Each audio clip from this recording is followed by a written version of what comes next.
మనం resurrection Sunday జరుపుకుంటాం. ఆయన పునరుద్ధానం గురించి మనము ఏమంటారు జ్ఞాపకం చేసుకుంటున్నాం కదా.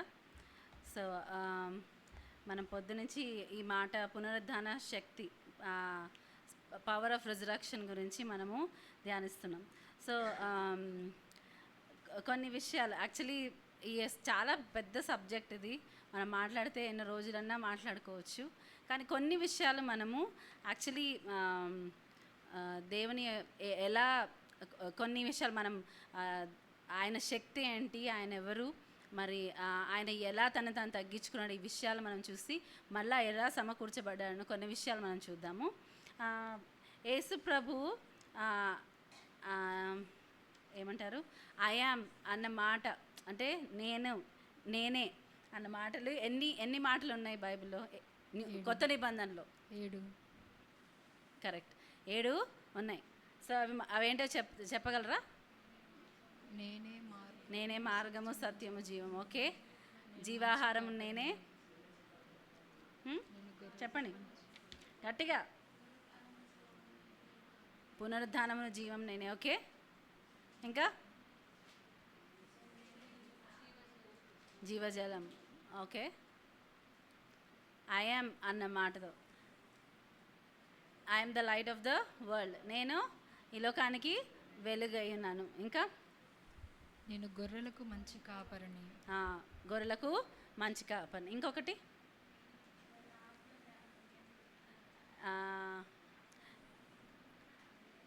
నిజమైన ద్రాక్షావళిని నేనే అంటారు కదా. సో మనం చూస్తే జీవాహారము నేనే అంటారు. ఇంకేంటి, ఈ లోకానికి వెలుగుని అంటారు. నేనే ఈ లోకానికి వెలుగుని అంటారు. తర్వాత గొర్రెలకు ద్వారము నేనే అని చెప్తారు. తర్వాత మంచి కాపరిని నేను అని చెప్తారు. తర్వాత పునరుద్ధానమును జీవమును నేనే అని చెప్తారు. తర్వాత మరలా ఏమంటారు, నేనే మార్గమును సత్యమును జీవమును అని చెప్తారు. సో ఈ నేనే ఐ యామ్ అన్న మాట యాక్చువల్లీ హీబ్రూలో యాహే, ఈహెచ్ హే వైఈహెచ్ అని వస్తుంది అనమాట. ఐ యామ్ అన్నమాట అనమాట. సో ఐ యామ్ అన్నది చాలా ఏమంటారంటే చాలా పవర్తో, అథారిటీతో కలిగిన మాట. ఎలా తెలుస్తుంది మనకి? ఎప్పుడైతే యేసు ప్రభుని బంధించడానికి వాళ్ళు గెత్సెమనే దగ్గరికి వచ్చినప్పుడు, ఒకసారి చూద్దామా, యోహాను సువార్త 18వ అధ్యాయము 5-6 వచనాలు. వారు నజరేయుడైన యేసునని ఆయనకు ఉత్తరమియ్యగా, యేసు ఆయనను నేనే అని వారితో చెప్పెను. ఆయనను అప్పగించిన యూదాయు వారి యొద్ద నిలుచుండెను. ఆయన నేనే ఆయననని వారితో చెప్పగా వారు వెనుకకు తగ్గి నేల మీద పడిరి. ఇక్కడ చూస్తే ఆ నేనే ఐ యామ్ అన్న మాట పలికినప్పుడు ఏమైందంట, అక్కడ ఆయన పట్టుకోవడానికి వచ్చిన సైనికులు కూడా ఏమిటంట, వెనకాల పడిపోయారంట. సో ఎందుకు అంటే అది ఒక డివైన్ అండ్ అథారిటేటివ్ పేరు అనమాట. సో మనం యాక్చువల్లీ మనము యేసు ప్రభువుని చాలా మటుకు కొత్త నిబంధనలో చూసి ఏదో ఒక పవర్లెస్, ఒక గొర్రె పిల్లగా చూసి ఏదో చాలా సాధువు ఇదిగా మనము అనుకుంటున్నాం. కానీ మనం ఒకవేళ పాత నిబంధనను చూస్తే, ప్రీ ఇన్కార్నేషన్ అంటే తన శరీరధారి రాకముందు చూస్తే, ఆది కాండం నుంచి మనము మలాకి వరకు కూడా ఆయనను చూడొచ్చు ప్రతి ఒక్క దాంట్లో. సో ఆయన ఒక గొప్ప శక్తివంతమైన ఒక పెద్ద శూరుడుగా, ఆయన ఎంతో మరి ఒక కమాండర్ ఆఫ్ ద ఆర్మీగా ఉండడము మనం చూస్తాం. కొన్ని విషయాలు చూద్దాం. హాగర్కి కనిపించిన ఏంజల్ ఆఫ్ ద లార్డ్ అంటాం, ఏంజల్ ఆఫ్ ద లార్డ్ అంటాం, యెహోవా దూత అంటాం కదా. యెహోవా దూతగా ఆయన మరి కొన్ని అన్నీ చూడడానికి సమయం సరిపోదు, కానీ కొన్ని వాక్య భాగాలు చూడవచ్చు. అది తీయక్కర్లేదు, కానీ మనం ఇక్కడ చూస్తే హాగర్ దగ్గరికి వచ్చినప్పుడు ఆయన యెహోవా దూత ఆమె కనపడతాడు. సో ఈ యెహోవా దూత అన్న చోటల్లా ఎవరి గురించి రాయబడింది? అది యేసు ప్రభు, మనందరికీ తెలుసు. Is the Angel of the lord. ఇంకొక పేరు కూడా ఉంటుంది, లార్డ్ ఆఫ్ హోస్ట్స్ అని ఉంటుంది కదా, సైన్యములకు అధిపతి అని ఉంటాం. ఎవరైనా అది యేసు ప్రభు గురించే మనం ఇక్కడ చూస్తూ ఉంటాం. తర్వాత మళ్ళీ అబ్రహాం ఇస్సాకును బలి ఇవ్వడానికి వెళ్ళినప్పుడు కూడా అప్పుడు మనం చూస్తే ఆయనతో మాట్లాడిన స్వరము కూడా అది యేసు ప్రభువే. మరలా చూస్తే బర్నింగ్ బుష్ అంటే మండుచున్న పొదగా కనిపించి అక్కడ మాట్లాడింది ఎవరు? అక్కడ కూడా యేసు ప్రభువే.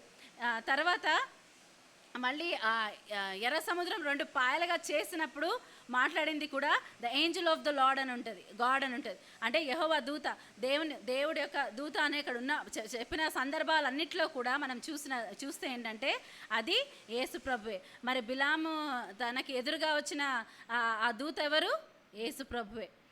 తర్వాత మనము చూస్తే ఒక్కసారి చూద్దాం, న్యాయాధిపతులు 2వ అధ్యాయము 1వ వచనం చూడండి. 1వ వచనం నుండి, యెహోవా దూత గిల్గాలు నుండి బయలుదేరి బోకీమునకు వచ్చి ఇలాగు వచ్చెను, నేను మిమ్మును ఐగుప్తులో నుండి రప్పించి మీ పితరులకు ప్రమాణము చేసిన దేశమునకు మిమ్మును చేర్చి నీతో చేసిన నిబంధన నేనెన్నడను మీరను. ఇక్కడ చూస్తే ఎవరంటే అది యెహోవా దూత అని ఉంటుంది. The Angel of the lord అని ఇంగ్లీష్లో క్లియర్గా ఉంటుంది. ఇక్కడ కూడా వారికి కవెనెంట్, ఒక ఏమంటారు, మీకు చేసిన నిబంధన గురించి మాట్లాడుతుంది. నిబంధన చేసింది ఎవరు? ఇక్కడ చూస్తే అది కూడా యేసు ప్రభు. ఇక్కడ మనకు క్లియర్గా మనకు కనపడుతుంది. ఎవరు కాపాడారంటే, ఎవరంటే ఐగుప్తు నుంచి తీసుకొచ్చింది అది కూడా మనం చూస్తే వారు నడిపించింది కూడా యేసు ప్రభువే మనం ఇక్కడ చూస్తూ ఉన్నాం. సో ఇలా చూస్తూ పోతే మళ్ళీ తర్వాత గిదియోనికి కనిపించింది.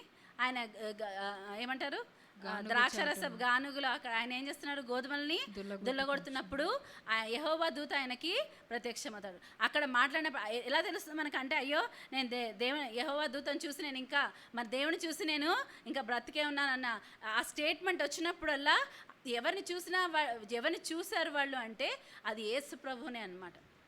అది ఆయన శరీరం ధరించుకొని రాకముందు అది కనిపించింది ఎవరు? వాళ్ళకి యేసు ప్రభువే. తర్వాత మనం చూస్తే సంసోన్ యొక్క పేరెంట్స్కి కనిపించింది ఎవరు? వాళ్ళు మరి వాళ్ళకి సాక్రిఫైస్ ఇస్తారు.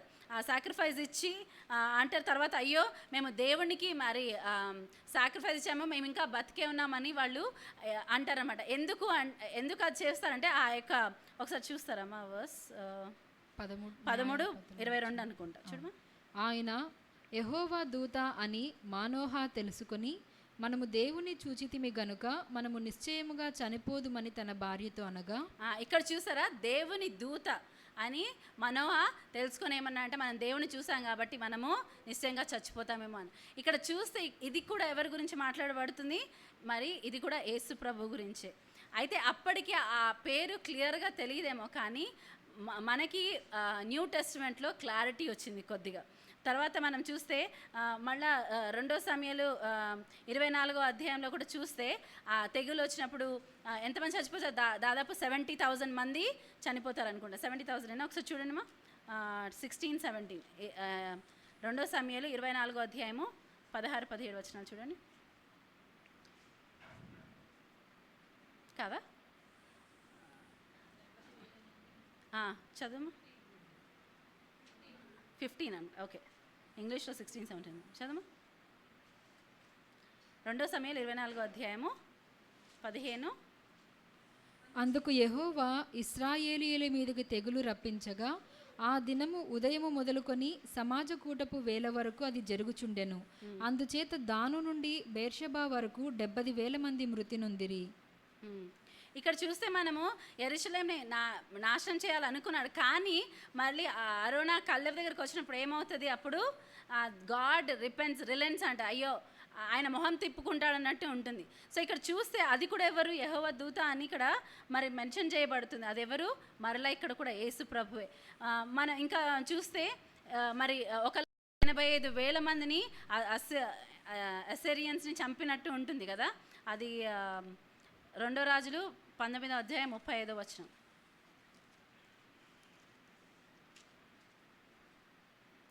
ఆ రాత్రియే యెహోవా దూత బయలుదేరి అష్షూరు వారి దండుపేటలో జొచ్చి 185,000 మందిని హతము చేసెను. ఇక్కడ చూస్తే యెహోవా దూత అని ఇక్కడ కూడా క్లియర్గా రాయబడింది. ఆయన ఒక్కరు ఏం చేశారంట, 185,000 మందిని ఒక్క రాత్రి ఆయన హతం చేశారు. So Assyrians are suppose to be చాలా హార్డ్ కోర్ ఏమంటారు ఫైటర్స్ వాళ్ళు, కానీ వాళ్ళంతా ఏం చేస్తారంట, ఒక్క రాత్రిలోనే 1,85,000 మందిని చంపారు. సో ఇక్కడ చూస్తే మనము యెషయా అక్కడ చూస్తే చాలా సందర్భాలు ఆయన మ్యాన్ ఆఫ్ వార్ అంటే యుద్ధ శూరుడుగా మరి ఆయన గురించి రాయబడుతుంది. ఎన్నో సందర్భాలు మనకు మనకు మన పక్షాన యెహోవా దేవుడు పోరాడతాడని చెప్పిన ప్లేసెస్లో అంతా కూడా మనం చూస్తే యెహోషువ టైంలో కూడా ఎవరైనా కనపడతాడు, మీరు మా కోసమా మాకు వ్యతిరేకంగా ఉన్నారంటే కాదు, నేను సైన్యములకు అధిపతిగా లేకపోతే క్యాప్టెన్ ఆఫ్ ద హోస్ట్గా నేను వచ్చాను అని చెప్తారు. సో ఇక్కడ చూస్తే ఇదంతా కూడా క్లియర్గా మనకి ఏముంటుందంటే ఆయన ఒక ల్యాంబ్గా లేకపోతే ఒక నిస్సహాయ స్థితిలో ఉన్న పర్సన్ కాదు, కాకపోతే ఒక సీక్రెట్ మిషన్ పైన ఆయన ఈ లోకానికి వచ్చారనమాట. అదేంటి అది మనం చూస్తే ఒకసారి చూద్దాం. కొరింథియన్స్ 1 కొరింథీ 2వ అధ్యాయం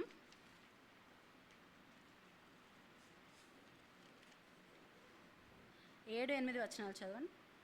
దేవుని జ్ఞానము మర్మమైనట్టుగా బోధించుచున్నాము. ఈ జ్ఞానము మరుగై ఉండెను. జగదుత్పత్తికి ముందుగానే దీనిని దేవుడు మన మహిమ నిమిత్తము నియమించెను. అది లోకాధికారులలో ఎవరికినీ తెలియదు. అది వారికి తెలిసి ఉండిన ఎడల మహిమాస్వరూపియగు ప్రభువును సిలువ వేయకపోయుందురు. ఇక్కడ చూస్తే క్లియర్గా తెలిసే ఇక్కడ రాయబడింది ఏంటంటే ఒక సీక్రెట్ మిషన్ పైన యేసు ప్రభు ఈ లోకానికి వచ్చారు. అందుకే మరి చూస్తే ఆయన ఒక శరీరధారి. మనము యోహాను సువార్త 1వ అధ్యాయము 3 వచనాలు చూస్తే ఆదియందు వాక్యం ఉండెను, వాక్యము దేవుని యొద్ద ఉండెను, వాక్యమే దేవుడై ఉండెను. మళ్ళీ 14వ వచనం చూస్తే ఆ వాక్యము శరీరధారి అయి కృపాసత్య సంపూర్ణుడుగా మన మధ్య నివసించెను. ఆ వాక్యము శరీరధారి అయి కృపాసత్య సంపూర్ణుడిగా మన మధ్యలో నివసించను. సో మనము యోహాను సువార్త 1వ అధ్యాయం 29వ వచనంలో చూస్తే బాప్తిజం ఇచ్చి యోహాను ఆయన చూసి ఏమంటారు? ఇదిగో లోక పాపమును మోసుకొని పోవు దేవుని గొర్రెపిల్ల. ఇదిగో లోక పాపమును మోసుకొని పోవు దేవుని గొర్రెపిల్ల. ఇక్కడ మనం కొరింథీ 2వ అధ్యాయంలో చూస్తే ఆయనంట ఒక సీక్రెట్ మిషన్ ఏంటంటే ఆయన ఎందుకు వచ్చాడో ఒకవేళ మరి ఈ లోకనాథులకు కానీ లేకపోతే అదృశ్యమైన శక్తులకు కానీ అంటే సాతాను వాడి అనుచరులకు కానీ తెలుస్తుంటే ఆయన సిలువ వేసే వాళ్ళే కాదు. ఎందుకంటే ఆ పర్పస్ ఉద్దేశం ఏంటంటే వాడి యొక్క శక్తులని బాహాటంగా మరి డిస్ప్లే చేయడానికి అంటే వాటిని ఓడించడానికి యేసుప్రభు వచ్చాడు. కొలస్సీ 2వ అధ్యాయము 15వ వచనం చదవండి.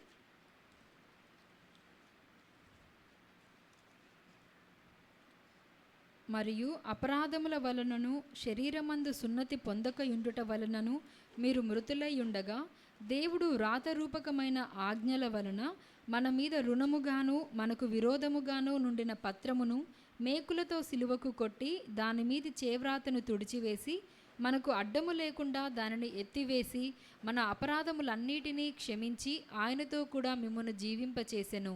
ఆయన ప్రధానులను అధికారులను నిరాయుధులుగా చేసి సిలువ చేత జయోత్సవముతో వారిని పట్టి తెచ్చి బాహాటముగా వేడుకకు కనపరిచెను.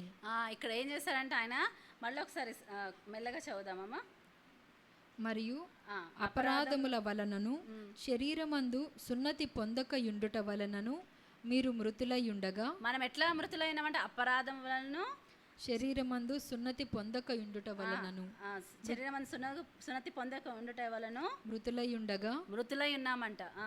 దేవుడు వ్రాతరూపకమైన ఆజ్ఞల వలన మన మీద రుణముగాను మనకు విరోధముగాను ఉండిన పత్రమును మేకులతో సిలువకు కొట్టి దాని మీద చేవ్రాతను తుడిచివేసి మనకు విరోధముగా రాయబడ్డ మన రుణాలన్నీ మనకు వ్యతిరేకంగా రాయబడ్డవన్నీ ఏం చేశారంటే ఆయన చేతితో తుడిచివేసి మేకులతో సిలువకు కొట్టి మనకు అడ్డము లేకుండా దానిని ఎత్తివేసి దాన్ని ఏం చేశారంటే ఎత్తివేసి మన అపరాధములన్నిటినీ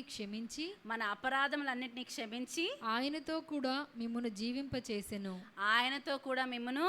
జీవింపచేసెను. ఆయన ప్రధానులను అధికారులను నిరాయుధులుగా చేసి సిలువ చేత జయోత్సవముతో వారిని పట్టి తెచ్చి బాహాటముగా వేడుకకు కనపరచెను. ఏంటంటే సిలువ చేత విజయోత్సవంతో వారిని పట్టి తెచ్చి బాహాటముగా వేడుకగా కనపరచెనంట. సో ఈ డిస్ప్లేడ్ అనమాట.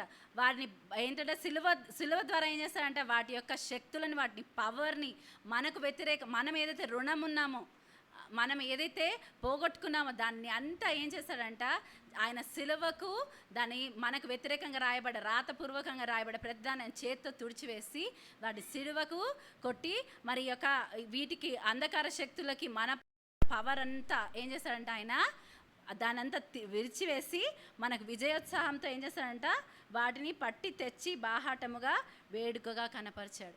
ఇక్కడ అనుకునే సాతాను లేకపోతే ఈ లోకనాథులు ఏమనుకున్నారు, యేసు ప్రభువుని సిలువ వేసేసాము, ఆయన అవమానించాము, ఆయనని చాలా భయంకరంగా మనము శోధించాము అనుకున్నారేమో.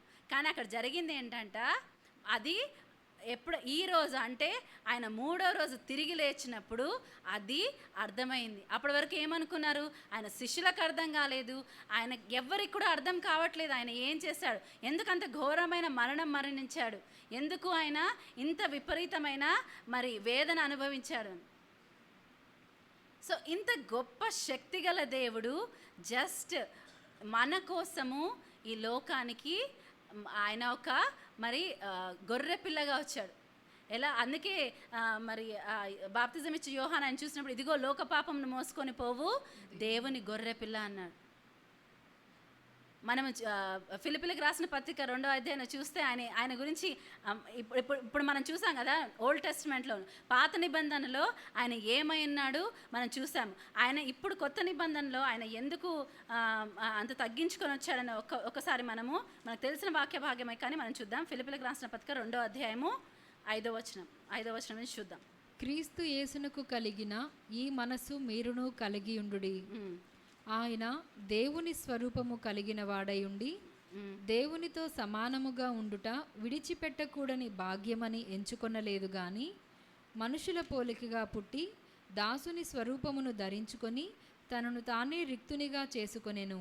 ఇక్కడ చూస్తే మనుషుల పోలికగా పుట్టి దాసుల స్వరూపమును ధరించుకొని తనను తానే రిక్తునిగా చేసుకొనెను. But he made himself nothing. తనకు తానే రిక్తునిగా చేసుకున్నాడంట. తనకు తానే అంటే ఏమి లేని వాడిగా తనకు తానే చేసుకున్నాడు. ఎవరు ఆయన్ని చేయలేరు. మనం చూస్తే మనం చూస్తే తర్వాత ఆయన మరలా తర్వాత వచనం చదువు. మరియు ఆయన ఆకారమందు మనుషుడుగా కనబడి మరణము పొందునంతగా అనగా సిలువ మరణము పొందునంతగా విధేయత చూపిన వాడై తనను తాను తగ్గించుకొనెను. ఇక్కడ ఎంత తనను ఆకారమందు మనుష్యుడిగా అంటే బిల్లీ గ్రామ్ గారు ఒకసారి ఒక ఎగ్జాంపుల్ ఇస్తాడు. ఎవరైనా ఇప్పుడు మనని ఒకవేళ మీరు ఒక చీమను చూసామనుకోండి, ఆ చీమ మంచిగా నడుస్తుంది, మనం సృష్టించాం ఆ చీమని. సపోజ్ ఆ చీమ నడుచుకుంటూ వెళ్తూ ఉంటే మంచిగా అనిపిస్తుంది, కానీ తర్వాత అది ఒకవేళ అగ్ని వైపు వెళ్తుంటే మనం దానికి కమ్యూనికేట్ చేయాలంటే ఎలా కమ్యూనికేట్ చేస్తాము? ఒకవేళ మనం దాన్ని ఇట్లా పట్టుకొని చేతితో ఇచ్చేస్తే దాని చేయి కాళ్ళు మనం విడిచేస్తాం, లేకపోతే దాని యొక్క శరీరము అది చితికిపోతుంది మన చేతిలో. అయితే దానికి అర్థమయ్యేలా చెప్పాలంటే మనం ఏమవ్వాలి, ఆ యొక్క చీమగా అయ్యి దాంతో కమ్యూనికేట్ చేయాలి. సో మనం అట్లా చేయడానికి ఒప్పుకుంటామా? ఒకవేళ మనం చీమని సృష్టించామనుకో ఒప్పుకుంటామా? చీమ కావడానికి ఎంతమంది ఒప్పుకుంటాం? ఒప్పుకోం. సో ఆయన తనని తాను he made himself of nothing అంటే ఏమి లేకుండా చేసుకోండి. ఒక గొప్ప యుద్ధ శూరుడు దేవుడు, ఐగుప్తులో నుంచి వారి ప్రజల్ని రప్పించిన దేవుడు, మరి ఎర్ర సముద్రం 2 పాయలుగా చేసిన దేవుడు, అశూరులను మరి 1,85,000 మందిని ఒక్క రాత్రే హతం చేసిన దేవుడు, మరి మీతో నిబంధన చేసిన దేవుడిని నేనే, మిమ్మల్ని విడిచిపెట్టనని చెప్పిన దేవుడు, మరి తన ప్రజల పక్షాన యుద్ధం చేసి గెలిపించిన దేవుడు, తన ప్రజలతో పాటు ఉన్న దేవుడు ఇప్పుడు ఏం చేస్తున్నాడంట, మనము రక్షింపబడాలంటే ఒక మార్గము చేయాలి. కాబట్టి ఏంటంటే మనుష్యుని స్వరూపముగా వచ్చాడంట. మనుష్యుని స్వరూపంలో వచ్చి ఆయన ఏం చేసుకున్నాడంట, శిలువ మరణం పొందినంతగా విధేయత చూపించాడంట. ఇంకా ఏం చేశాడు? తనను తాను తగ్గించుకొనెను. ఎవ్వరు కూడా యేసు ప్రభువుని తగ్గించలేరు. మనం హెబ్రీయులకు రాసిన పత్రిక 13వ అధ్యాయం 8వ వచనం చూడండి ఒకసారి. యేసుక్రీస్తు నిన్న నేడు ఒక్కటే రీతిగా ఉన్నాడు. యేసుక్రీస్తు ఎలా ఉన్నాడంట? నిన్న నేడు ఒక్కటే రీతిగా ఉన్నాడు. హల్లెలూయా. నిన్న నేడు ఒకటే రీతిగా ఉన్నాడు. He is the same God yesterday today and for ever. కాకపోతే ఆయన ప్రతిసారి తన ప్రజలకు అవసరమైన రీతిగా ఆయన ఎప్పుడు కూడా అవైలబుల్గా ఉన్నాడు. ఎప్పుడు కూడా మరి తండ్రి మనం ఇప్పుడు నాకు ఫస్ట్లో నేను యేసు ప్రభు మనల్ని ప్రేమించాడు అనుకునేదాన్ని. సో ఎప్పుడైతే బెనడిక్షన్ ఇచ్చేటప్పుడు నాకు కొంచెం ఆశ్చర్యమయ్యేది. తండ్రి అయిన దేవుని ప్రేమ, కుమారుడైన యేసుక్రీస్తు కృప అంటాం కదా. సో కుమారుడైన యేసుక్రీస్తు కృప, యేసుప్రభు మనల్ని ప్రేమించాడు, యేసుప్రభు మన కోసం ప్రాణం పెట్టాడు కూడా. కానీ దేవుడి లోకాన్ని ఎంతగానో ప్రేమించాడు కాబట్టి తన అద్వితీయ కుమారుని మన కోసం పంపించాలని చూస్తాం. సో ఇక్కడ చూస్తే యేసు ప్రభు తన తండ్రి యొక్క చిత్తం నెరవేర్చడానికి వచ్చాడని మనం చూస్తాం కదా. సో ఇప్పుడు స్టార్ట్ అవ్వలేదు అది. మరి ఎప్పుడైతే సృష్టింపబడక మునుపు నుంచి వాళ్ళు అట్లా కోఆర్డినేషన్తో మరి ఒక్కటిగా పనిచేస్తూ వచ్చారు. సో ద వాయిస్ దట్ మనం వినే స్వరము కానీ మనతో పాటు ఇప్పుడు పరిశుద్ధాత్మ దేవుడు మనలో పనిచేస్తున్నాడు. కానీ మనము ప్రీ ఇన్కార్నేషన్ అంటే యేసు ప్రభు ఈ లోకానికి రాకముందు అంత మరి తన ప్రజలతో మాట్లాడింది ఆయన స్వరము, ఆయన మాట్లాడాడు అని మనం చూస్తున్నాం. సో ఆయన మరి ఉండి, ఆయన తోడుగా ఉండి, ఆయన శక్తిగల కార్యాలు చేయగలడు, ఎవరైనా ఇలా హతము చేయగలడు. కానీ ఏం చేశాడంట, ఆయన తాను తగ్గించుకున్నాడంట. తాను తగ్గించుకున్నాడు. ఎవరు తగ్గించలేరు, ఎవరు కూడా ఆయన ఏమి చేయలేరు. బట్ ఏం చేశాడు, తాను అప్పగించుకున్నాడని కూడా ఉంటుంది చాలా. అప్పగించుకున్నాడు, తగ్గించుకున్నాడు. సో ఎప్పుడైతే మనం చూస్తాం, పేతురు ఆవేశంగా ఒక సైనికుడి యొక్క చెవు కోసేస్తే ఏమంటాడు, కావాలంటే నా తండ్రిని నేను వేడుకుంటే ఏం చేస్తాడు, 12 సేనలని వ్యూహాలని పంపిస్తాడు. ఎందుకు? He is the captain of the host. ఆయన సైన్యములకు అధిపతి. ఆయన మరి క్యాప్టెన్గా ఉన్నాడు. ఆయన అనుకుంటే ఒక నిమిషం అంటే కత్తివాడి ఆయన ఒక యుద్ధ శూరుడుగా ఉన్న దేవుడు ఇప్పుడు ఏమంటున్నాడు, మానవుని కోసము ఒక నిస్సహాయ స్థితిలో, ఒక మనిషిగా, ఒక వీక్ పర్సన్గా తాను ఒక మనిషిగా తగ్గించుకున్నాడు, ఒక మనిషి పోలికలో చేసుకున్నాడు. It is not his weakness.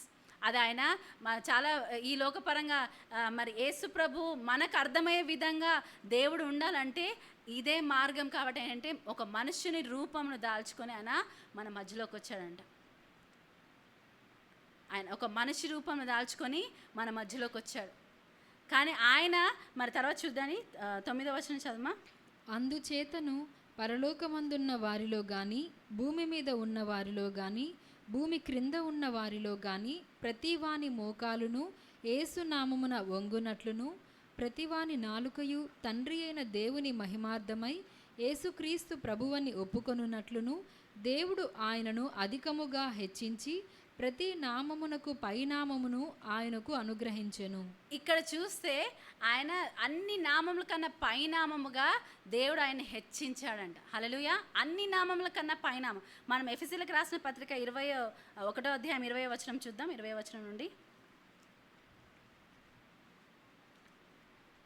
ఆయన ఆ బలాతిశయము చేత క్రీస్తును మృతులలో నుండి లేపి సమస్తమైన ఆధిపత్యము కంటెను, అధికారము కంటెను, శక్తి కంటెను, ప్రభుత్వము కంటెను ఈ యుగమునందు మాత్రమే గాక రాబోవు యుగమునందును పేరు పొందిన ప్రతి నామము కంటెను ఎంతో హెచ్చుగా పరలోకమునందు ఆయనను తన కుడిపార్శ్వమున కూర్చుండబెట్టుకొని ఉన్నాడు. ఇక్కడ ఏం చేస్తున్నాడు, ఎక్కడ కూర్చున్నాడు ఇప్పుడు యేసు ప్రభు? తండ్రి కుడి పార్శ్వమున కూర్చున్నాడు. ఆయన ఫస్ట్ ప్లేస్ ఎక్కడ ఉండే అక్కడే మరలా తిరిగి వెళ్ళిపోయాడు.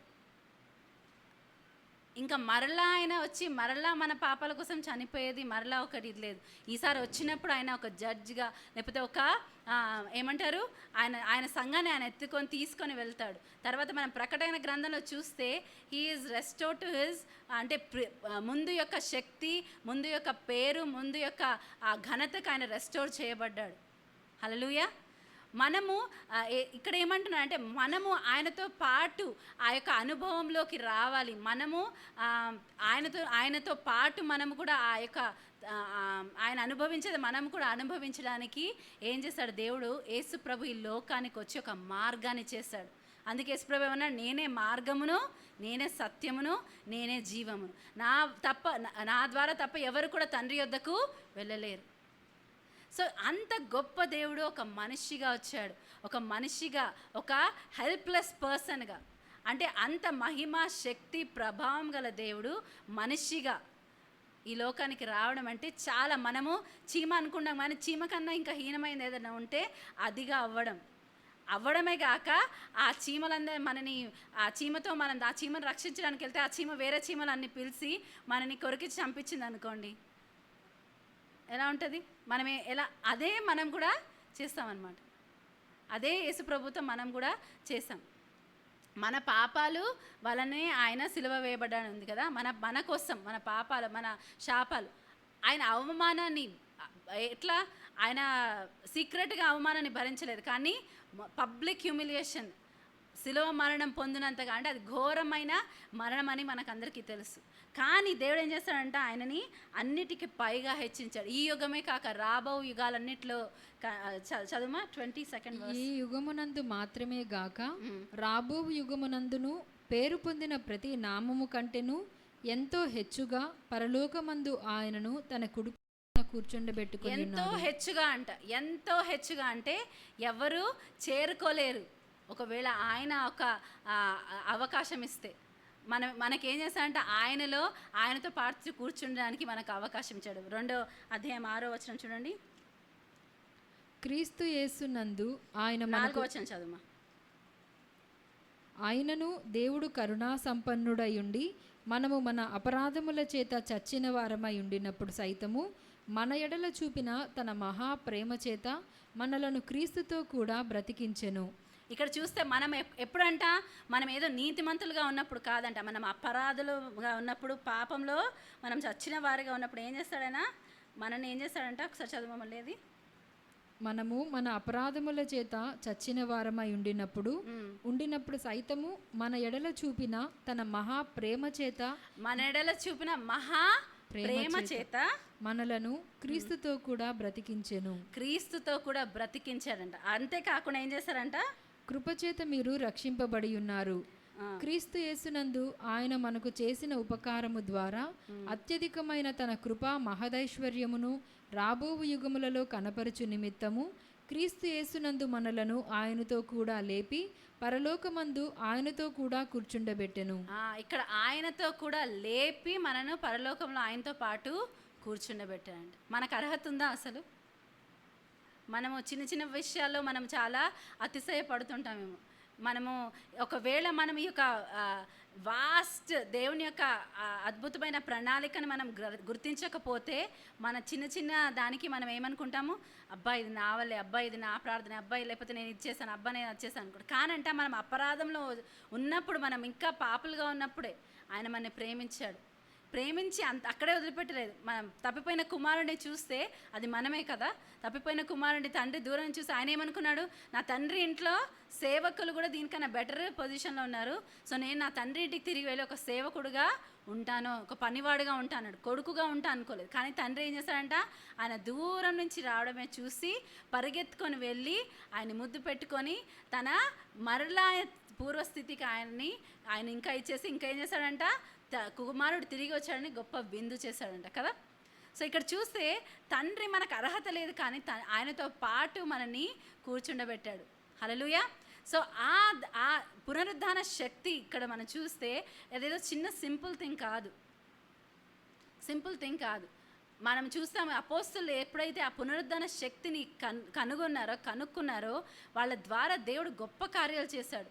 మనం చూసా పేతురు ఎంతో భయస్తుడు. ఎలా తెలుసు మనకి, ఆయన మరి 3 సార్లు యేసుప్రభు ఎవరో నాకు తెలియదని బొంకుతాడు. ఒక చిన్న పిల్ల కూడా బెదిరిస్తే ఆయన బెదిరిపోతాడు. కానీ ఎప్పుడైతే యేసుప్రభు వాగ్దానం ఇచ్చినట్టు వారు పెంతెకొస్తు దినాన పరిశుద్ధాత్మను పొందుకున్నప్పుడు వారికి ఏంటంట, దేవుడు మనకి పిరికితనమనే ఆత్మని ఇవ్వలేదు కానీ శక్తియు ప్రేమయు ఇంద్రియ నిగ్రహము గల ఆత్మను ఇచ్చాడంట.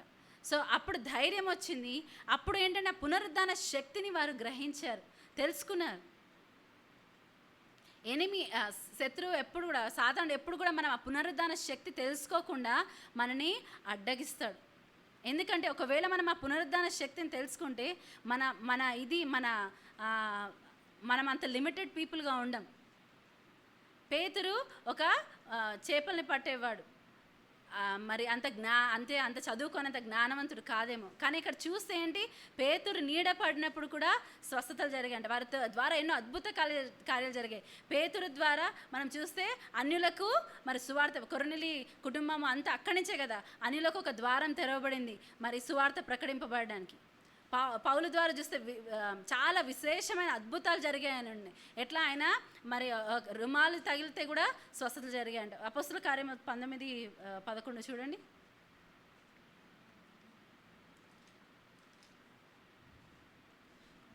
మరియు దేవుడు పౌలు చేత విశేషమైన అద్భుతములను చేయించెను. అతని శరీరమునకు తగిలిన చేతి గుడ్డలైనను నడికట్లైనను రోగుల యొద్దకు తెచ్చినప్పుడు రోగములు వారిని విడిచెను. దయ్యములు చూసే విశేషమైన అద్భుతాలు ఆయన చేయించాడంట. ఎవరి ద్వారా? పౌలు ద్వారా. వాళ్ళు they are tapping into that resurrection power, ఆ పునరుద్ధాన శక్తిని దానిలోకి వాళ్ళు మరి అదేంటో తెలుసుకుంటున్నారు.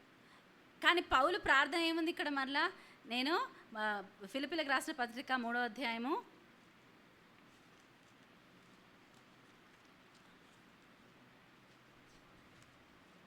10వ వచనం చూడండి. ఇందాక చూసాం కదా. ఏ విధము చేతనైనను మృతులలో నుండి నాకు పునరుద్ధానము కలుగవలెనని ఆయన మరణ విషయములో సమాన అనుభవము గలవాడనై ఆయనను ఆయన పునరుద్ధాన బలమును ఎరుగు నిమిత్తమును ఆయన శ్రమలలో పాలివాడునగుట ఎట్టిదో ఎరుగు నిమిత్తమును సమస్తమును నష్టపరుచుకొని వాటిని పెంటతో సమానముగా ఎంచుకొనుచున్నాను. ఇక్కడ మెయిన్ గోల్ ఏంటంట, ఆయనను తెలుసుకోవాలని, ఆయన యొక్క పునరుద్ధాన బలంను పొందుకోవాలని, ఆయన మరణంలో సహానుభవం గలవారిగా ఉండాలని, తన తెలిసిన సమస్తాన్ని ఆయన ఏం చేస్తున్నాడంట, నష్టపరుచుకొని పెంటతో సమానంగా ఎంచుకుంటున్నాడంట. హల్లెలూయా. సో మనం ఈ చిన్న చిన్న వాటికి ఇక్కడ యేసుప్రభు ఏం చేస్తాడో, ఆయన మరి మనకు వ్యతిరేకంగా ఉన్న చేయిరాతనంతా తుడిసివేసి మనకు వ్యతిరేకంగా ఉన్న మనం ఏదైతే రుణం ఉన్నామో వాటన్నిటిని కూడా తీసివేసి ఆయన ఏంటంట మరి మనకు వ్యతిరేకంగా నిలబడే అంధకార శక్తులన్నింటినీ వాటిని అన్నిటినీ నిరాయుధులుగా చేసి వాటిని బాహటంగా ఎక్స్పోజ్ చేశాడంట. అయినా మనము ఇంకా కూడా బానిసత్వంలో ఉండాలనుకుంటాం. ఒక ఏనుగు స్టోరీ చెప్తాను నేను. మీరు ఎప్పుడైనా సర్కస్ చూసారా? ఎంతమంది సర్కస్ చూసారు కదా. సర్కస్లో ఏనుగుని ఎలా పెడతారో తెలుసా? ఒక చోట పెట్టాలంటే తాడుతో కట్టేసి పెడతారు. కానీ ఏనుగు ఎంత బలమైందో తెలుసా? ఏనుగు ఎదుట సింహం కూడా రాదు. ఎందుకంటే ల్యాండ్ యానిమల్స్లో ఏనుగు అంత బలమైనది వేరేది లేదు. సో ఒకవేళ ఏనుగుని అటాక్ చేయాలంటే సింహం కూడా వెనక తట్టుగా వచ్చి లేకపోతే గుంపుగా వచ్చి అటాక్ చేస్తాయంట. ఒక్క ఏనుగుని అటాక్ చేయలేవు. అట్లాంటి ఏనుగు మరి ఒక చిన్న తాడుతో ఎలా కట్టేసి ఉంచారు దాన్ని? ఏం చేస్తారంట, ఏనుగు చిన్న పిల్లగా ఉన్నప్పుడు దాన్ని ఏంటంటే తీసి కట్టేసి చైన్స్తో కట్టేస్తారంట. ఏంటంట, గొలుసులతో కట్టేస్తారు. అది చిన్నగా ఉన్నప్పుడు అది విడిపించుకోవడానికి ప్రయత్నించి ఏంటంటే ఒకరోజు అది విడిచిపెట్టేస్తుంది అనమాట. అది ఇంకా తర్వాత అది ఇంకా ఎప్పుడు ట్రై చేయదంట. సో తర్వాత ట్రై చేయడం మానేసిన తర్వాత దానికి ఆ చైన్ లాగా ఏదైనా చిన్న తాడు కట్టినా అది అక్కడే ఉంటుందంట. దానికి ఉన్న బలము శక్తి దానికి తెలియదు. ఎందుకంటే అది అలా దాని మైండ్ సెట్ అలా అయిపోయింది. ఏంటంటే ఓకే, నేను ఇక్కడ బంధించబడా, నేను ఇక్కడ నుంచి ఫ్రీ కాలేను. ఎందుకంటే చిన్నప్పుడే దానికి అదే ట్రైనింగ్ ఇచ్చారు. సో మనం చాలాసార్లు ఇగ్నరెన్స్లో ఉంటామన్నమాట, మనకు తెలియకుండా. ఏంటంటే మనం నిజంగా మనకి ఎంత శక్తి యేసు నామంలో ఉంది అనేది మనం గ్రహించం. ఆయన నామంలో ఏది అడిగితే అది జరుగుతుంది. ఆయన నామంలో చేయలేదంటూ ఏది లేదు. అది ఎలా తెలుసు? మనం ఆది సంఘము ఆయన పునరుద్ధాన శక్తిని వాళ్ళు వాడుకోవడం మనం చూసాం. ఎంత ఇదిగా అంటే తీర్పు తీర్చడానికి పేతురు అక్కడ కూర్చున్నప్పుడు అననీయ సఫీరా వచ్చారు. మీరు పరిశుద్ధాత్మకు మీరు ఎట్లా అబద్ధం చెప్తున్నారు అనగానే వాళ్ళు ఏంటంటే టక్కున అక్కడ పడి చనిపోయారు. నీ భర్తను తీసుకెళ్ళినా వారు నిన్ను కూడా మోసుకొని వెళ్ళడానికి వస్తున్నారని మరి సఫీరాతో అంటే ఆమె ఏమైంది, వెంటనే వాళ్ళు ఏమైనా చెప్పారా? వాళ్ళు ఏమైనా గంటలు ప్రార్థన చేశాడు ఆయన? లేదు. ఎందుకంటే ఆ యొక్క పునరుద్ధాన శక్తిని ట్యాప్ చేసుకోవడం, దాన్ని ఎలా పొందుకోవాలి, వాళ్ళు ఎలా చేశారు అనేది మనము గమనించాలి. మనం అది నేర్చుకోవాలి, మనం నమ్మాలి ఫస్ట్. ఇక్కడ యేసుప్రభు తిరిగి లేచే వరకు అక్కడ ఏం జరిగిందో మనకు తెలియదు. యేసుప్రభు 40 దినాలు ఎంతోమంది కనపడ్డారంట. దాదాపు 8 అపియరెన్సెస్ కనిపిస్తాయి మనకి యేసుప్రభు గురించి చూస్తే. మనం జస్ట్ నేను చెప్తాను అవి. అపియరెన్సెస్ ఏమిటంటే ఫస్ట్ మనం చూస్తే మరి స్త్రీలకు, కొంతమంది స్త్రీలకు కనపడట్టు మగ్దలేని మరియ కనపడ్డట్టు మనము చూస్తాం. తర్వాత మగ్దలేని మరియ కనపడ్డట్టు మనం చూస్తాం ఇక్కడ. తర్వాత మరి శిష్యులకి ఎక్కడ ఇమ్మాయస్ దారిలో మనము చూస్తాం, అక్కడ శిష్యులకు కనపడ్డాడు. తర్వాత పేతురు కనపడ్డాడు. తర్వాత మరి 10 మంది శిష్యులకి, అంటే తోమా లేకుండా శిష్యులకు కనపడ్డట్టు మనం చూస్తాం. తర్వాత మరి తోమాతో పాటు మరి శిష్యులందరికీ కనపడ్డట్టు చూస్తాం. ఆయన ఎట్లా వస్తాడు? డోరు నాక్ చేసి వస్తున్నాడా? లేదు. ఆయన లోపలికి వచ్చేస్తే ఏం చేస్తారు? వాళ్ళు భయపడతారు. ఇప్పుడు పునరుద్ధానుడైన యేసుని ఏది కూడా ఆపలేదు. పునరుద్ధానుడైన యేసుకి ఏది కూడా ఆపలేదు. మనము కూడా ఆయనతో ఒకవేళ మనం ఆయన మరణంలో సహానుభవం కలవాళ్ళమైతే ఆయన పునరుద్ధాన శక్తిలో కూడా, మనం పునరుద్ధానంలో కూడా ఆ సహానుభవం కలవారిగా ఉంటాం. అందుకే పౌలు చూస్తే మనం ఇక్కడ చూస్తే మన పౌలుని ఏమంటాడు? జీవించేవాడు నేను కాదు, నాలో క్రీస్తు జీవిస్తున్నాడు. సో నేను అనేది అక్కడ లేకుండా చేసుకున్నాడు. కాబట్టి వాళ్ళు మనం ఏం చూస్తున్నాం? దేవుని యొక్క శక్తి అత్యధికంగా పనిచేయడం మనం చూస్తున్నాం. అయితే సాతానుడు ఏం చేస్తాడంటే ఈ యొక్క శరీర సంబంధమైన విషయాలు మనం చాలా బిజీగా పెడతా ఉన్నాడు. అప్పుడు మనం ఏంటంటే ఈ బిజీగా ఉండడం వల్ల దేవుని యొక్క పునరుద్ధాన శక్తిని మనము గ్రహించలేకుండా ఉన్నాం. చిన్న చిన్న విషయాల్లో మనం బంధింపబడి ఉన్నాం. నేనైనా మీరైనా సంఘముగా, అది సంఘానికి వచ్చిన స్పెషల్, ఇది సంఘానికి ఇచ్చిన స్పెషల్ గిఫ్ట్ ఏంటంటే ఏదైతే దేవుడి శక్తి ఏమన్నాడు మత్తయి సువార్తలో ఏమన్నారు ఆయన? పేతురు ఈ బండపైన నా సంఘాన్ని నేను కడతాను, దాని ఎదుట పాతాళలోకపు ద్వారాలు నిలవలేమన్నాడు. ఆయన ఏమన్నాడు మరి మత్తయి సువార్త 28వ అధ్యాయంలో? మరి ఆయనకి నాకు సర్వాధికారం, పరలోకమందు భూమి నాకు సర్వాధికారం ఇవ్వబడింది అని అన్నాడు. మీరు వెళ్ళి నా నామంలో సువార్త ప్రకటించండి, బాప్తిజం ఇవ్వండి, శిష్యులుగా చేయండి అన్నాడు. ఇదిగో నేను యుగ సమాప్తి వరకు సదాకాలం నేను మీకు తోడై ఉంటాను.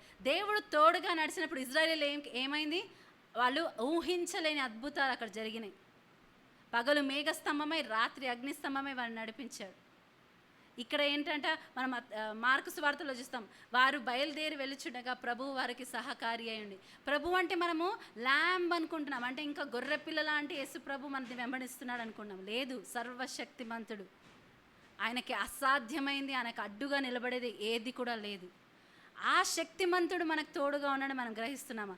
లేకపోతే ఇతరుల చేత హింసింపబడి, దూషింపబడి, చేతగాని స్థితిలో మరి దొంగలు మనం విన్నాం కదా, గుడ్ ఫ్రైడే రోజు దొంగలు ఏం చేస్తారు? ఆయన హేళన చేస్తారు. నిన్ను నువ్వు రక్షించుకో అన్నారు. అక్కడున్న మరి సోల్జర్స్ కూడా ఆయన్ని హేళన చేశారు. ఓ యూదుల రాజు కదా నువ్వు, నిన్ను నువ్వు రక్షించుకో చూద్దాం అనుకున్నాను. కానీ ఆ యేసు ప్రభునే మనం పిక్చర్ చేసుకుంటున్నాం ఇంకా. సో కొన్నిసార్లు మనం అనుకుంటాం మేము ఆయననే ఆ నిస్సహాయ స్థితిలో ఉంటే నాకేం సహాయం చేస్తాడని. మనము నోట్తో అనట్లేదేమో, కానీ మన బ్యాక్ ఆఫ్ మైండ్ మనకు అది ఉందేమో. కానీ ఇక్కడ మనము ఆరాధించే యేసు ప్రభు సామాన్యుడు కాదు.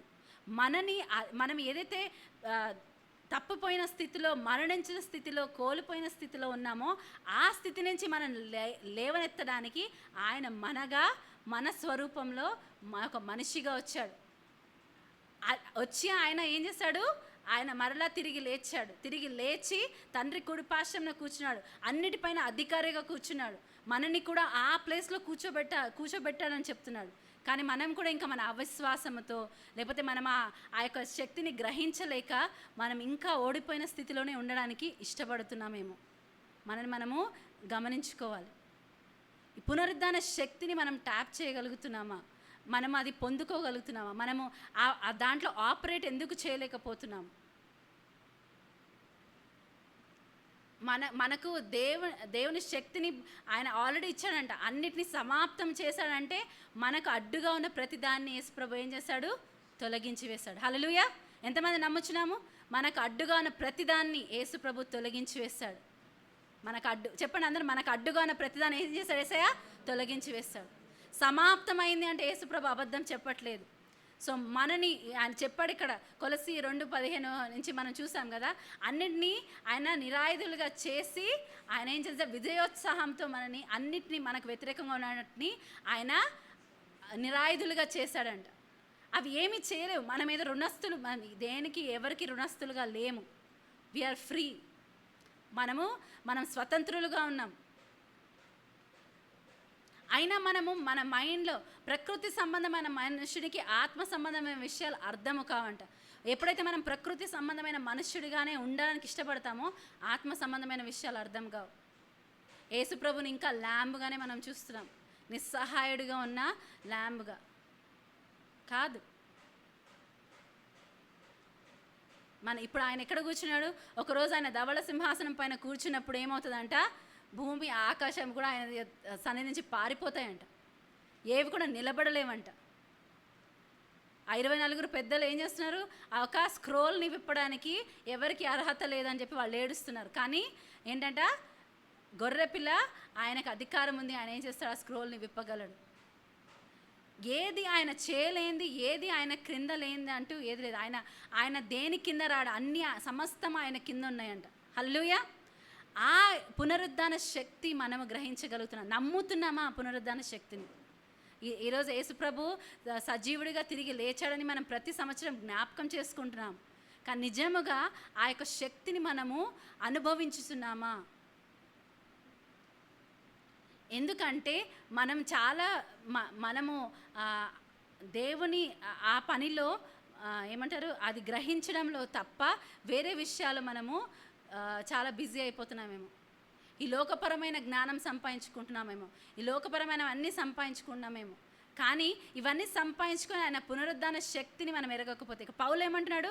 నేను ఆయన మరణంలో సహానుభవం పొందాలనుకుంటున్నా, ఆయన పునరుద్ధాన బలముని నేను పొందుకోవాలనుకుంటున్నా. ఎవరు? పౌలు.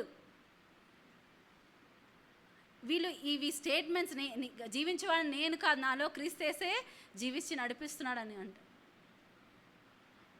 ఈ స్టేట్మెంట్స్ ద్వారా మనం నేర్చుకోవాలి. ఇవన్నీ ఏంటంటే మనకు ఒక ఒక ఎగ్జాంపుల్స్గా రాయబడ్డాయంట బైబిల్లో. ఇవన్నీ ఎందుకు రాయబడ్డాయి? ఎగ్జాంపుల్స్గా మనం రాసి మనం నేర్చుకోవడానికి. మనం ఏమి నేర్చుకుంటున్నాం? ఇది మనం విశ్వాసంలో ఉన్నామో లేదో మనని పరీక్షించుకోవాలంట. ఫస్ట్ నన్ను నేను పరీక్షించుకోవాలి, మిమ్మల్ని మీరు పరీక్షించుకోవాలి. నన్ను ఏది అడ్డగిస్తుంది? నేను పోయిన సంవత్సరం ఉన్నట్టు ఈ సంవత్సరం ఉన్నానా? పోయిన సంవత్సరము క్రిస్మస్ జరుపుకున్నా, మళ్ళీ గుడ్ ఫ్రైడే రోజు ఆయన మరణాన్ని జ్ఞాపకం చేసుకొని, మరి రిజరక్షన్ సండే రోజు ఆయన తిరిగి లేచాడని జ్ఞాపకం చేసుకొని మరలా నేను యథావిధిగా నా జీవితం కొనసాగిస్తున్నాను. ఒకవేళ మనం ఆ స్థితిలో ఉంటే ఈరోజు మనము గ్రహిద్దాం, మనం ఆ పునరుద్ధాన శక్తినిలో ఎందుకు ఆపరేట్ చేయలేకపోతున్నాం? యేసుప్రభు మన నుంచి ఏదైనా దూరం పెట్టాడా? లేదు. అన్నీ మనకి ఇచ్చేసాడు ఆయన, అన్నీ మనకి ఇచ్చేసాడంట. ఎవరికైనా ఏదైనా డౌట్ ఉందా? ఫిలిప్పీలకు రాసిన 2వ పత్రికలో అంటాడు, లైఫ్ అండ్ గాడ్లీనెస్కి కావాల్సిన సమస్తం ఆయన ఆల్రెడీ మనకు దయచేస్తాడంట. 2వ పేతురులో క్లియర్గా ఉంది. 1వ అధ్యాయం 3 నుంచి 5 వచనాలు మనం చదివితే క్లియర్గా ఉంటుంది. మనకెన్నో వాగ్దానాలు ఇచ్చాడంట. అయితే మన పితరుల గురించి రాయబడింది ఏంటంటే, వారు అవిశ్వాసాన్ని బట్టి, సనగడం కొనడం బట్టి వారు దేవుడిచ్చిన విశ్రాంతిలో ప్రవేశించలేకపోయారు. వారికి ఉన్న అవిశ్వాసాన్ని బట్టి. ఈ అవిశ్వాసం అనేది నేను చాలాసార్లు చెప్పాను, క్యాన్సర్ లాంటిది. తెలియకుండానే మనం తినేస్తుంటుంది. మనం గ్రహించమేమో కొన్నిసార్లు. మనం పునరుద్ధాన శక్తిలో మనం ఇంకా ఎందుకు ఆపరేట్ చేయట్లేదు? మనం చూస్తే ఇప్పుడు దేవుని కృప వల్ల ఇన్ని సంఘాలు ఉండే అవకాశం ఉంది, సంఘాలు ఇన్ని నడవడానికి ఇది ఉంది. కానీ ఏవి కూడా మరి ఆది సంఘంలాగా ఏ సంఘము మనం ఇచ్చేయడం చూడట్లేదు. వాళ్ళ ఆది సంఘంలో ఉన్నవారు, వారు చెదరగొట్టబడిన ఒక్కొక్కళ్ళు, వీరు ఒంటరైన వారు 1000 మంది అవుతారు. ఎన్నికలైనటువంటి వారు బలమైనటువంటి జనం అవుతారు. అది ఎక్కడ చూసాం మనం? వాళ్ళు ఫుల్ఫిల్ అవ్వడం చూసాం. ఒక్కొక్కరు వెళ్ళి వేరే వేరే రాజ్యాలని సంపాదించారు. మరి ఇక్కడ మన భారతదేశానికి చేరుకున్నాడు తోమ. ఒక్కొక్క చిన్న చిన్న ప్రాంతాలు కాదు, వాళ్ళు ఒక దేశాలు అడుగుడే మీకు నేను ఏమంటారు, జనములను స్వాస్థ్యం భూదిగంతులు మీకు సొత్తుగా నేను ఇస్తా అంటాడు దేవుడు. Ask of me and I will give you nations as your inheritance అంటాడు. మనం చాలా దీన ప్రార్థన చేస్తూ ఉంటాం, దీన ప్రార్థన అనుకుంటాం. దీనత్వము దానిలో చేయొద్దు. బ్లెస్డ్ ఆర్ ద మీక్, ఏమంటారు, దీనులుగా ఉన్నవారు ధన్యులు, వారు ఏంటంటే భూమిని స్వతంత్రించుకుంటారు. సాత్వికులు ధన్యులు, వారు ఏం చేస్తారంటే భూమిని స్వతంత్రించుకుంటారు. వాళ్ళు ఎలా సాధ్యం? యేసుప్రభును, నేను సాత్వికుడను దీన మనస్సు గలవాడు, నా కాడి మీ పైన మోసుకొని నా యుద్ధ మీరు నేర్చుకోండి అంట. మనం ఆయనతో ఆ యొక్క ఫెలోషిప్, ఆ సహానుభవం కలిగిన వారంగా లేకపోతే ఆయన పునరుద్ధాన శక్తిని మనము అనుభవించలేము. అందుకే యేసుప్రభు అంటున్నాడు, ప్రయాసపడి భారం మోస్తున్న సమస్యలారా నా యుద్ధకు రండి, నేను మీకు విశ్రాంతిని ఇస్తాను. ఈ లోకం ఇచ్చే విశ్రాంతి కాదు, ఈ లోకం ఇచ్చే సమాధానం కాదు. మీరు నా యుద్ధ నేర్చుకోవడం ఎలా అంట, నా కాడి మీ పైన మోసుకోండి అంట. హల్లెలూయా. నా కాడి మీ పైన మోసుకోండి, ఎందుకంటే నేను సాత్వికుడను దీన మనస్సు గలవాడు, నా యుద్ధ మీరు నేర్చుకోండి, అప్పుడు మీ ప్రాణాలకి విశ్రాంతి దొరుకుతుంది అంటాడు. హల్లెలూయా. అప్పుడు మీ ప్రాణానికి ఏం దొరుకుతుందంట? విశ్రాంతి దొరుకుతుంది. అప్పుడు మన ప్రాణానికి విశ్రాంతి ఎప్పుడు వస్తుంది? ఎప్పుడైతే మనం ఆ విన్నింగ్ పొజిషన్లో మనం ఏమై ఉన్నామో గ్రహిస్తే మనము అప్పుడు ఆ యొక్క విశ్రాంతిలో ప్రవేశించినప్పుడు మనం ఆ విశ్రాంతి నుంచి ఆపరేట్ చేస్తాం. ఆ వాగ్దాన భూమిలోకి చేరలేకపోయారు, వారి అవిశ్వాసాన్ని బట్టి, అవిధేయతని బట్టి.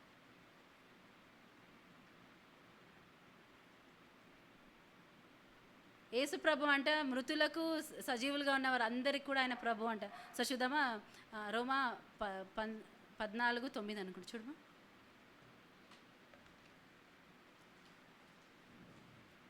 తాను మృతులకును సజీవులకును ప్రభువై ఉండుటకు ఇందు నిమిత్తమే కదా క్రీస్తు చనిపోయి మరలా బ్రతికెను. ఇక్కడ ఏంటి, ఆయన ఏంటంట, మృతులకు సజీవులకు ప్రభువై ఉండుటకు ఇందు నిమిత్తమే కదా ఆయన చనిపోయి మరలా బ్రతికెను. ఇందు నిమిత్తమే కదా ఆయన చనిపోయి మరలా బ్రతికాడు.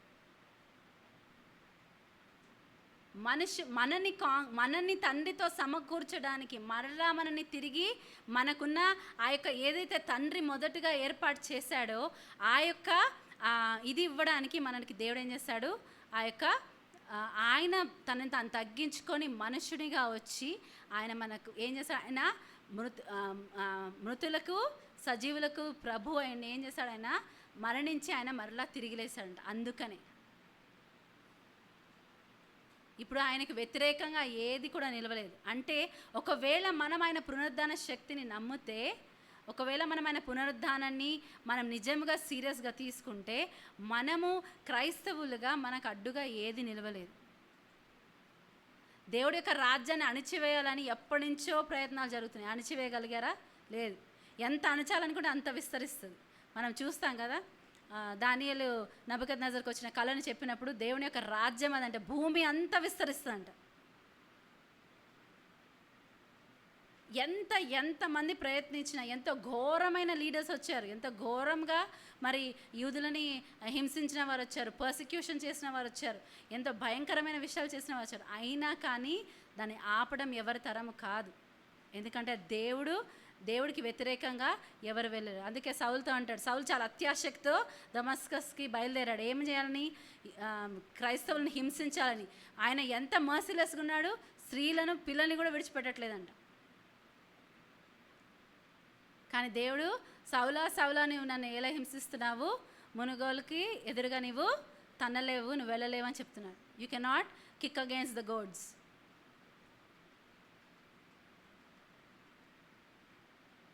సో ఆయన పునరుద్ధాన శక్తి ఏంటి, దీనిపైన మనం మెడిటేట్ చేద్దాం. సంఘంగా మనం తెలుసుకోవాల్సింది, సంఘంలో దాంట్లో మనం ఆపరేట్ చేయాలి. మనకు ఒక విల్లు రాసి ఉంది, కానీ ఆ విల్లు మనం ఎవరం ఓపెన్ చేయలేకపోతున్నాం. ఆ విల్లు మనం ఓపెన్ చేయడానికి అన్నీ కావాల్సినవి, కానీ మనం ఓపెన్ చేయట్లేదు. ఎందుకంటే మనకు కావాల్సినవన్నీ కూడా మరి దేవుడి యొక్క పునరుద్ధాన శక్తి మనం పొందుకుంటే మనం ఆది అపోస్తుల్లాగా మనం శక్తివంతమైన పరిచర్య చేయొచ్చు, శక్తివంతమైన సంఘముగా ఉండొచ్చు. ఆ సంఘము గుర్తింపు కోసము ఏమీ ట్రై చేయలేదు, గుర్తింపు వచ్చేసింది ఆటోమేటిక్గా.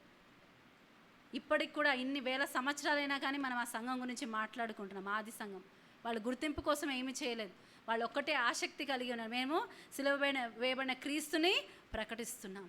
ఇది ఈ పునరుద్ధాన శక్తిని మనము గ్రహించి దాన్ని మనము ట్యాప్ చేయాలి, దాంట్లో మనం తెలుసుకోవాలి. అది మనం తెలుసుకొని అది సంఘము చాలా భయంకరమైన శక్తి గల ఒక యూనిట్. దాన్ని ఎవ్వరు కూడా డిస్టర్బ్ చేయలేరు. యేసుప్రభు చెప్పారంటే దానికి ఎదురుగా పాతాళలోకపు ద్వారాలు నిలవలేవంటే నిలవలేవు.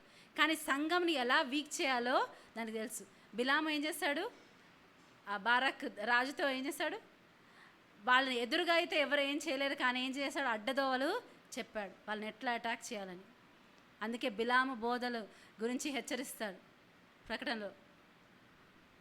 మన అడ్డదారిల గుండా వెళ్ళినప్పుడు ఈజీగా పడిపోయే విధానాలు దానికి తెలుసు. వాడు పాత ఏమంటారు, మన ఏన్షియంట్ నుంచి ఉన్న వారి విరోధి మనకి. వాడికి మనం వాడికి సాటైన ఇది కాదు. యేసుప్రభు లేకపోతే మనం ఏమి కాదు సాతానికి. వాడు వేస్ అండ్ ప్లాన్స్ చూస్తూ ఉంటాడు, ఎలా వీళ్ళని పడేయగలం. కానీ సంఘము శక్తి కలిగిన యూనిట్గా ఆపరేట్ చేసిందంటే వాడు ఏమీ చేయలేడు. సో సంఘముకున్న శక్తి అలాంటిది. కానీ సంఘము శక్తివంతంగా పని చేయకుండా వాడు ఖచ్చితంగా ప్రయత్నిస్తాడు. వాడి యొక్క ప్లాన్స్ మనము దేవుడు పునరుద్ధాన శక్తిని మనం తెలుసుకొని మనం వేటిని మనము అంగీకరించాలి, వేటిని మనం విడిచిపెట్టాలి, వేటిని మనం ధరించుకోవాలి, మనం ఇవి చూసామంటే మనకి సంఘానికి ఎదురుగా పాతాళలోకపు ద్వారాలు నిలవలేవు. ఎందుకంటే యేసు ప్రభు అంటే ఆయన ప్రభు దేనికి, మృతులకు సజీవులకు ఆయన ప్రభు అంటే. హల్లెలూయా. ఆయనకు వ్యతిరేకంగా ఏది కూడా నిలవలేదు. సో ఆయన బిడ్డలుగా, ఆయన శరీరముగా ఒకవేళ మనం పాదాలై ఉన్న పాదాల కిందనే ఉంటుంది, ఆయన కింద సమస్తం ఉన్నాయి కదా. మనం యేసుప్రభు శరీరం అయితే మరి సాతాను, వాడి శక్తి, వాడి కుట్రలు, వాడి ప్లాన్స్ అన్నీ ఎక్కడ ఉంటాయి, పాదాల కింద ఉండాలి. నేను వారికి నిత్య జీవం ఇస్తాను, దాన్ని ఎవ్వరు కూడా దాని నుంచి వారిని తీసివేయలేరంట. మనం ఆయన చేతిలో ఉన్నాం, కానీ మనంతట మనము తప్పిపోయిన కుమారులాగా మనం వెళ్ళిపోతే దేవుడు వెళ్ళనిస్తాడు. నరకం మన కోసం చేయబడలేదు, మనకు తెలుసు కదా ఆ విషయం. కానీ ఒకవేళ మనము దేవుని విరోధులుగా మనం ఉండడం ఇష్టపడితే దానికి విడిచిపెట్టేస్తాడు. మనము ఆయన పునరుద్ధాన శక్తిని తెలుసుకోవాలి, ఎరగాలి, ఆ బలాన్ని పొందుకోవాలి. ఇది మనం అడుగుదాం. ఎందుకంటే ఆయన మరణంలో సహానుభవం గలవారిగా మనం ఉండాలి. అప్పుడు ఆ పునరుద్ధాన శక్తిని మనము పొందుకుంటాం. సో ఆ ఎక్స్పీరియన్స్ మనం కలిగి ఉండాలని మనము ఆయన మరణంలో మనం సహానుభవం గలవారుగా ఉంటే ఆయన పునరుద్ధానంలో కూడా మనము ఆ యొక్క ఎక్స్పీరియన్స్ కలిగిన వారిగా మనము ఉంటాం. అదే రోమా పత్రికలో ఉంటుంది. అది మనం ధ్యానించడానికి టైం లేదు, కానీ ఇంకెప్పుడన్నా దేవుడి చిత్తం అయితే ధ్యానిద్దాం. హల్లెలూయా. సో మరణాన్ని జయించి తిరిగి లేచాడు ఆయన. బాహాటంగా వాటిని వాటిని అన్నీ డిసప్రూవ్ చేసేసాడంట. అది ఎవరి కోసం చేశాడు? నా కోసం. చెప్పండి అందరూ, నా కోసం. సో నేను యేసు క్రీస్తు ద్వారా, అందుకే పౌలు అంటాడు, నన్ను బలపరచు క్రీస్తు నేను సమస్తము చేయగలను. హల్లెలూయా. అది మనం నమ్మాలి, నేను సమస్తము చేయగలను. ఎందుకు? ఆయన బలమును తెలుసుకుంటున్నాడు ప్రతిరోజు. అది ఆయన ప్రార్థన, నేను నీ బలము తెలుసుకోవాలయ్యా, నీ పునరుద్ధాన బలం తెలుసుకోవాలి. ఈ ప్రార్థన మనం చేసుకుందాం. హల్లెలూయా. హల్లెలూయా. స్తోత్రం ప్రభా. పరిశుద్ధ గొప్ప దేవనాయన నీకు వందనాలు చెల్లిస్తున్నాం. అవును ప్రభా, నీ మరణంలో మేము సహానుభవం కలవారిగా ప్రభా, నీ పునరుద్ధానమును మేము తెలుసుకుని, ఈ పునరుద్ధాన శక్తిని మేము పొందుకున్నటకు, ఆ బలాన్ని పొందుకున్నటకు మీరు మాకు సహాయం చేయండి. మాకు ఆత్మీయ నేత్రాన్ని తెరవండి ప్రభా. వ్యక్తిగతంగా, కుటుంబాలుగా, సంఘముగా ప్రభా, మేము ఈ పునరుద్ధాన శక్తిని ప్రభా, పునరుద్ధాన బలమును పొందుకొని ప్రభా, నైనా నీ కోసము ప్రభా గొప్ప కార్యాలు చేసే సంఘముగా మేము ఉండాలి, కుటుంబాలుగా మేము ఉండాలి, వ్యక్తిగతంగా వ్యక్తులుగా మేము ఉండాలి. అవును ప్రభా. నైనా హల్లెలూయా. నైనా మా కోసము నైనా ఏదైతే దాచి ఉంచావు అవన్నీ మేము నైనా ఒక్కటి కూడా మిస్ అవ్వకుండా మేము పొందుకోవాలి ప్రభా. ఆ విధంగా మా ఆత్మీయ నేత్రాలు తెరిచి మమ్మల్ని నడిపించమని, మేము ఆ విషయాన్ని బట్టి ప్రభా మేము నీ తట్టు తిరుగులాగున ఆకర్షితులు అవుటకు సహాయం చేయమని నీకే మహిమ ఘనత ప్రభావాలు చెల్లిస్తూ యేసు నామములో ప్రార్థించి వేడుకుంటున్నాం తండ్రి. ఆమెన్. Praise the lord.